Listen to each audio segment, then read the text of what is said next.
All right, let's get into our first discussion now. For a long time, Nigerians have continued to raise alarm over the bad state of access roads in Apapa, and the development, according to many who work and operate businesses in the area, say it is affecting overhead cost of business, leading to huge loss of revenue, loss of jobs, and outright closure of some business operating in the area. Absolutely. Now, the Apapa gridlock has become synonymous to the area, with trucks constantly blocking access ways despite several orders from the Lagos state government to vacate the roads. For commuters who ply, it is a Herculean task getting to work due to the bad roads and traffic situation. Now, they want government to hastily complete the ongoing reconstruction of Apapa Road. The issue is that the road they are doing, they are only expanding the road. But the old road, they left it untouched. So I don't know what happens to the old road. You know, I tried to confront them. They said no, that they were only told to expand the road, not to touch the road. And when you look at the road, you will see a lot of potholes there. So I don't know who's going to bear that one. And every day a container is falling on this road. So what's the sense of expanding a road when you're not touching the, what do you call it, the potholes? Even to refill the pothole while they are doing the expansion, nobody's even talking about it. And you call this a port access road, and they are collecting toll fee for this road on daily basis. So where is the money going into? The rehabilitation of the port access road is not something the government should, kind of toil with. Because what we are operating today is a unimodal system whereby cargo is only evacuated from the port by road. The other modes of transport is not functioning. And what government should do is to hasten up, not to wait until the state of the road gets so dilapidated. All right, now that is the situation of the road, and of course the Apapa port, because we know that Lagos is the commercial nerve center of the country, serves not just Lagos but many countries across many states rather across the country. And we still have Dotun Ojon here to talk to us. You heard what some of those respondents said. Yeah. What is the essence of expanding a road if the trouble portion of it won't even be fixed? I think the problem is not even with the expansion, because I'm believing that at the end of the day, after the expansion, the expansion is actually to give room for people when they will be passing the main road, so that the people can have a place to use majorly. But my problem is, when we are talking about developing our economy and we rely solely on some of these ports, cargo still move through road. That is the only means. Unfortunately, our roads in Nigeria, I don't know whether they do not have lifespan, or maybe we do not respect the lifespan of our road. So when you concentrate all your haulage on the road, and even well constructed, and they are not well constructed, and they have even they've gone past their limit in terms of the number of years that they are supposed to serve the people. So some of these problems will come up, but majorly, experts have come out to say that averagely on a daily basis, we lose as high as 20 billion naira every day because of this road. Well, Dangote is estimated to be losing that daily. And it's ready. Of June last year. You understand? It's actually ready there's an agreement between the government now and some of these private investors. They are coming as part of their community responsibility to fix some of this road. But again, the last question I asked when we were talking about refinery the other time, should we submit our destiny into the hand of private individuals? These are very important roads. Especially this Apapa road that we are talking about. I expect that the federal government, this is my expectation, should declare a state of emergency. And we do it with all seriousness, just the way we did when we were fixing the airport in Abuja. And we did it in record time. That's the same approach. This is one of the reasons why they say Lagos is one of the worst places to live in the world. These are some of the perceptions that some of these agencies are seeing. So it's really sad, and beyond the road, we must continue to know that we need a rail system in these important areas. It's very important. What is really at the core of this issue? Because over the years, it's not just 5 years. It's not just 10 years. We've been talking about this Apapa gridlock for a long time. Government has heard. Government knows what the issue is. Every minister comes in, Minister of Works, Transport, and all of that. They come in, assess the road, promises are made, and all of that. It is from the same axis. Custom or majorly, Custom is making about 1 trillion naira, like from their earnings from last year. What is really at the core of this? Is it the issue of just incompetence, or it is the issue of lack of interest from the federal government? I love the word lack of interest, but I will use the word unseriousness on the path of government. Semantics. Yes. You see, when there are some projects that you see that when government start, and you can always tell, almost tell that within a record time, they are going to complete it. But why they are not interested in the Apapa issue is one thing that continues to baffle me. Money is coming in through the same road. I use the word deliberately. Money, this road is actually a road that is supposed to be done because money is using that same road to enter into government treasury. But government, because of unseriousness, if any government is serious with any project, and I'm using the one of the airport, so somebody can come and say that is different. But I tell you that if we attach the same seriousness, we are going to get this road fixed within a record time. And unfortunately, people are not looking at what individuals are also losing. We have individuals who go there for their business every day. How useful will I be if I spend 4 hours in traffic every day? And that is what happened to an average person that works from that axis. Every day, they spend between 4 and 8 hours in traffic every day. How do you want them to be certainly reduces one's productivity. So you have reduced their productivity, and at the end of the day, it has effect on the Nigerian system. Now, I don't know whether it has become a culture for us not to understand some basic things, especially when it comes to infrastructure development. I am going to cite one of the most important roads in Southwest, and in the South, and that's the East-West Road. East-West Road, I think, started around 2004, thereabout. It's over 10 years now, going to 20 years. Let's use that language. East-West Road has got over 300 billion naira. East-West Road now, they come out to say, NDDC will come out to say that East-West Road is 70% complete. But if you take that road, the last time I took that road, I had to turn back to Warri. Well, to come back to connect to Port Harcourt. It shows that sometimes you begin to ask yourself some questions that, is government not interested in some of these talking about being interested, I'm sure the East-West Road wouldn't have started in 2004 because after Obasanjo left, he was one that approved, the commencement of the project. And after he left office, after his, his 8 years run in office, it was discovered that he didn't even make any budget for it. There was no fund released for the commencement of the East-West Road project. And coming back to what you're saying about the seriousness, so most of the time it's just smoke screen you see, and then when you probe a little further, it could be at the end of the day that it's just a political statement that actions are not being made, developmental actions, and at the end of the day. Do you believe so too? Yes, I think majorly we have some powerful people sitting on the line of our development. Because either we fix this Apapa road or not, we know that it's going to be a temporary measure. But what are we doing? In Apapa today, when you get to Apapa, you see one moribund train station there. It's there. What are we doing to develop the alternative transportation system? Because we cannot continue to use the road. The population in Lagos is increasing. The road is not built only for trucks and trailers. Motorists, genuine workers still want to use the road. People live around there. People live around this area. Tinkan Island, all these things are there. So what are we doing apart from even fixing the road?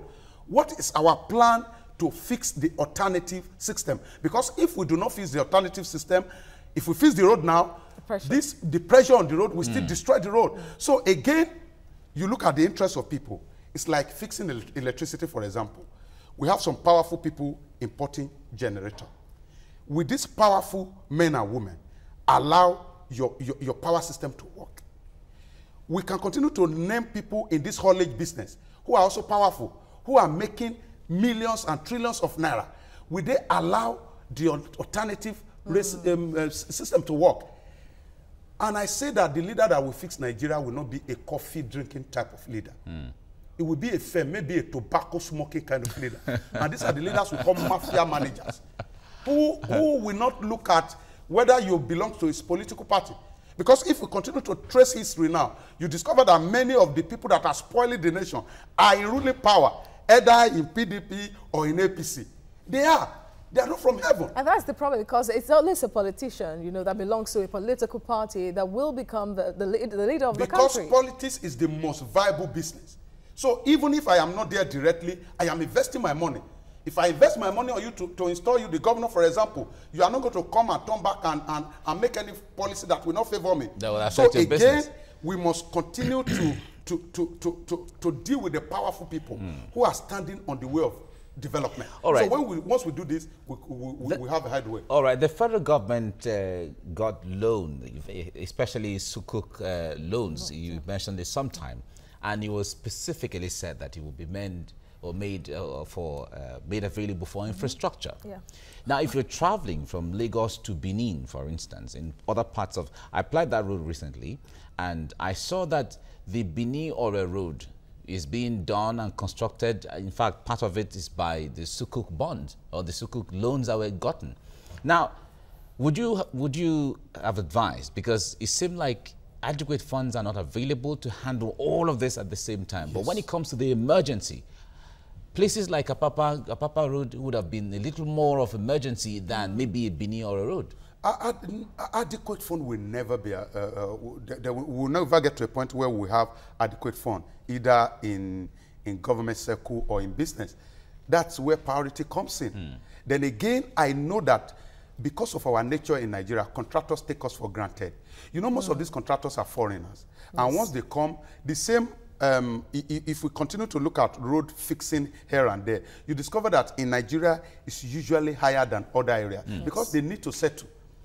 And after settlement within the government circle, they can decide to do whatever they like. They don't owe you anymore. They don't owe you anymore.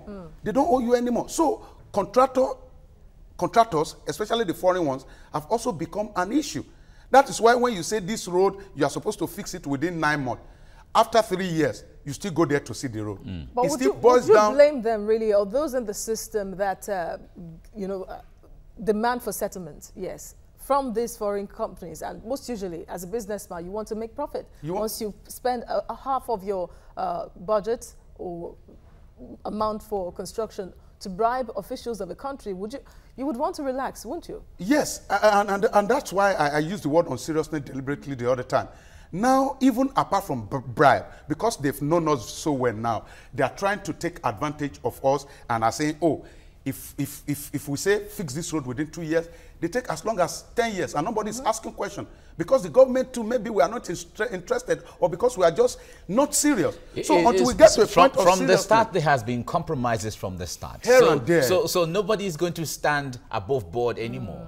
Now, sometimes it comes from when the quotation is made for the road or any kind of contract at all. The point there is sometimes we hear of connivance from some of the reports we hear, and inflation. You just inflate the figures. Yes. That is where it starts from. Yes. And then by the time the contractor, whether it's an expatriate, the figures. Exactly. when from the start he knows, oh, these figures have been inflated, he knows all these people, I have something to blackmail them with, and so he does whatever he wants to do. That is why you cannot compare our BEME, our Bill of Engineering Measurement in Nigeria, with any other place. I was reading that one of the longest bridges in the world was constructed in China. In China? So I was trying to compare it, and I said, if you wow, check the cost of that road, you understand. Absolutely. Because the Bill of Engineering Measurement will always be higher in Nigeria. That has become a culture. So at the end of the day, we cannot even call the contractor to order. So we give them within 2 years, and we will go and cut tape, we will party, we will share money, we will call, we will even buy Ankara and all manner of things. And after 4 years, we are still on 0-1. So until, like I said, it's about leadership. Honestly, it's about leadership until we get to a point that we continue to spell it out that this is what I want. And that is why up to tomorrow I will still believe, except if somebody comes to prove me wrong, that no leader in Nigeria will be able to do what we really desire. We'll be able to fix Nigeria the way we really want it fixed. Except a leader that is not interested in second term. So there will be nothing to blackmail. He's coming to spend 4 years. It's only an illiterate that will tell me 4 years is not enough to lay a very solid foundation. We've seen someone that promised not to be interested, and then later on was Every politician will tell you that he or she is not interested in second term. But once they get there, they will always be. Something changes. MP has asked to take over the construction of the Apapa Road from the Federal Ministry of Works, that the ministry won't have the urgency the port would have. You think if MPA is allowed that they could fast-track the construction and maybe rehabilitation of the road? You know, sometimes why the federal government may not know the problem in my community is that you can't sit in Abuja and know what's happening in my local community. So sometimes when I apply some of the federal roads in my area and they say it's federal road, I pity the people because I know the federal government will not remember them.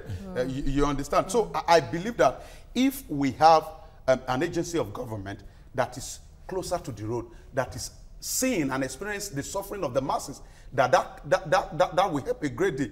But beyond that, with the Federal Ministry of Works be willing to release all the funds necessary. Because we are complaining of no fund, we have projects here and there. The East-West Road is there. There are some roads in the eastern part of the country, some roads in the northern part of the country. Will they attach the urgency required on this road? That's just the question, and I hope that's going to At this point, this is where a lot of Nigerians have said that federal government should just hand off all the roads to states. Any state, any federal road within the territorial or within the jurisdiction of a state, the state should take control. But when you also compare the fact that the states too are struggling to fix their internal road, then you also be concerned. I was telling you in my community yesterday, we had to invite TVC to come and cover because the people were practically swimming. In Lagos, the people were practically swimming. That's why sometimes I can't get to studio in record time after investing about 2 hours in traffic.